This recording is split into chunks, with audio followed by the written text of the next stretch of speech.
Welcome to The Explainer. Today we're jumping right into one of the most powerful and, let's be honest, intense verses in the entire book of Revelation. We're going to unpack Revelation 19:12 to really get at the hidden meanings behind this incredible vision of a conquering king.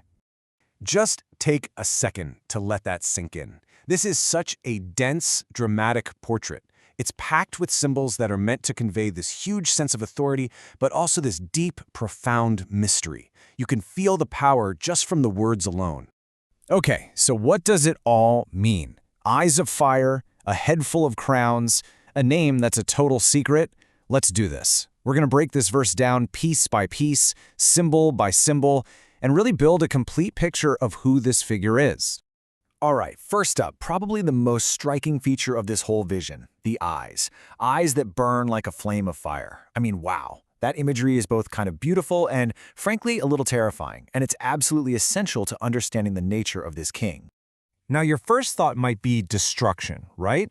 But this isn't about some raw, destructive power. No, the symbolism here is way more profound. It's all about a gaze that sees everything, and I mean everything, right down to the very core of who we are. It's a look that just can't be fooled, one that slices right through any pretense. And what's so interesting here is that this one image, fire, it really represents three connected ideas. First, you have this penetrating judgment that sees our deepest, innermost motives. Then, there's this idea of all-seeing purity. It's a judgment with zero bias. And finally, you get this concept of a refining vision, kind of like how a goldsmith uses fire to burn away all the junk to get to the pure gold. It exposes and purifies. You know, this idea isn't just a one-off thing in Revelation. Other parts of the Bible, like this verse from Hebrews, totally back it up. It reinforces this exact same concept of a divine, all-knowing gaze. So this really locks in a key attribute of this conquering king. Okay, so let's move on to the next piece of the vision, which really builds on this idea of absolute authority, the crowns. And notice, it's not just one crown. It says there are many. Now, here's a detail that is so easy to miss, but is incredibly important. The original Greek text uses a very specific word for crowns, and getting what that word means is absolutely key to understanding the kind of authority we're talking about here. So, here it is. The word is diademata. These aren't just any crowns, like the simple laurel wreath you'd give a winning athlete. No, diadems are the real deal. These are the crowns of absolute, undisputed royalty and sovereignty. We're talking about the kind of crowns worn by the most powerful emperors in history. So having many crowns signifies a total, complete victory over every single opposing power. But it gets even better. This victory isn't something he keeps to himself. It's actually a shared triumph with his followers, who the Bible calls co-heirs, meaning they get to share in his reign. And the text actually spells this out for us in other places. This idea of a shared royal status, it shows that his authority actually lifts up his followers, making them a part of his kingdom, sharing in these incredible kingly and priestly roles. And now we get to the most mysterious, and you could argue the most personal part of the entire verse, the secret name.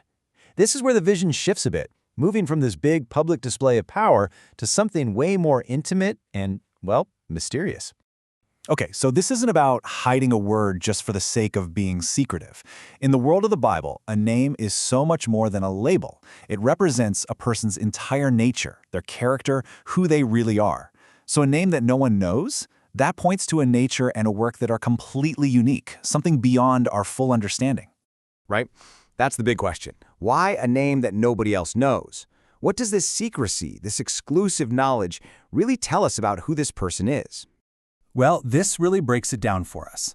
That unknown name represents, first, his totally unique identity, this perfect union of God and humanity. It also points to his exclusive work, the idea that he was the only one who could pull off this victory. And finally, it gestures toward this profound, unsearchable mystery of his divine nature. And this is where the whole vision becomes deeply personal for the reader. Because his unknown name is actually mirrored in a promise made to his followers. There's this promise of a new name written on a white stone, a name that is also intimate and known only to the person who gets it. You see, this shows us that the whole mystery of the unknown name isn't meant to push us away or create distance. It's actually the model for a unique, personal intimacy between this divine king and each individual. It's a promise of a relationship that changes you from the inside out. Okay, so let's put it all together. Let's bring all three of these powerful symbols, the eyes, the crowns, the name, back together to see the complete picture that this verse is painting for us. How do they all work together? So the eyes of fire, the many crowns, the secret name, they aren't just a random list of cool-sounding things. They flow together to create this unified vision. He is a righteous judge with pure, all-seeing vision. He is a victorious king who reigns with absolute authority and shares that victory. And he is a divine mystery, embodying this unique nature of the God-man, fully divine and fully human all at once.